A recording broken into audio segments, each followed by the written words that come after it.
Salam saudara terkasih dalam Kristus Yesus. Kita jumpa hari ini pada renungan harian Ampun Pagi. Sebelum kita mendengarkan firman Tuhan, kita bersatu dalam doa. Damai sejahtera Allah yang melampaui segala akal dan pikiran, itulah yang memelihara hati dan pikiranmu dalam Kristus Yesus Tuhan. Amin.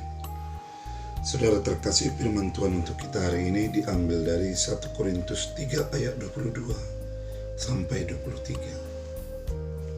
Dalam bahasa Batak Angkola dikatakan, si Paulus bopesi Apolos bopesi kapas portibion hangoluan do tamatean bope atia sonari do tatia na gyoro hamudu na punai sasudina tapi hamu na punani Kristus do jana Kristus na punani debata.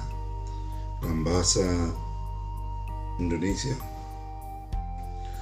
baik Paulus, Apolos maupun Kefas, baik dunia hidup maupun mati, baik waktu sekarang maupun waktu yang akan datang, semua itu punya kamu. Tapi kamu adalah milik Kristus dan Kristus adalah milik Allah. Demikian firman Tuhan. Saudara terkasih dalam Kristus Yesus, manusia sering melihat apa yang ada baginya adalah merupakan sesuatu yang terpenting. Sehingga terkadang manusia menjadi mengagung-agungkan apa yang ada itu. Dikatakan pada firman ini, baik Paulus maupun Apolos ataupun Kefas, ternyata ada pengajaran yang datang dari Paulus, ada juga pengajaran yang datang daripada Apolos, ada juga pengajaran yang datang dari Kefas. Pengajaran itu menjadikan perpecahan dari antara umat-umat Tuhan. Ada keberpihakan kepada yang satu dan keberpihakan kepada yang lain. Keberadaan ini menjadikan orang-orang yang mengikut Kristus Yesus terlalu mencintai yang menjadi bahagiannya dan melupakan apa yang menjadi milik orang lain.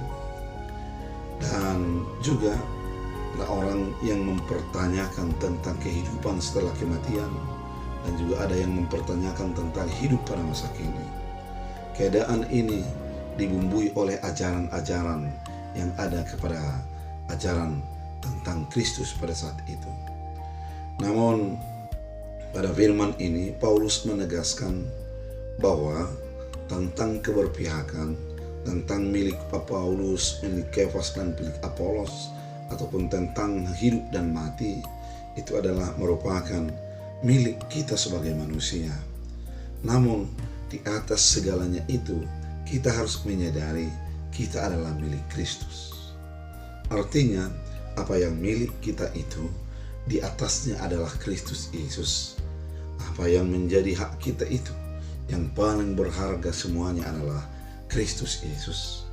Kalau dikatakan apa yang kita miliki adalah milikmu, namun engkau adalah milik Kristus, artinya kita ini dan segala apa yang terjadi bagi kehidupan kita secara total adalah milik Kristus Yesus. Tidak ada haknya kita atau pola pikir kita yang mengatakan si itu adalah milik saya sepenuhnya. Namun ada Allah yang ampunya segala-galanya, yang menjadi menguasai segala-galanya, dan itulah yang menjadi memiliki kita. Oleh karena itu saudara terkasih dalam Kristus Yesus, firman Tuhan kali ini mengingatkan kita, apa yang ada bagimu adalah milik Kristus, maka serahkan secara total kepada kehendak Kristus Yesus. Dengan penyerahan itu, maka engkau akan menyadari penyertaan, tuntunan, dan berkat Allah di dalam apa yang engkau miliki.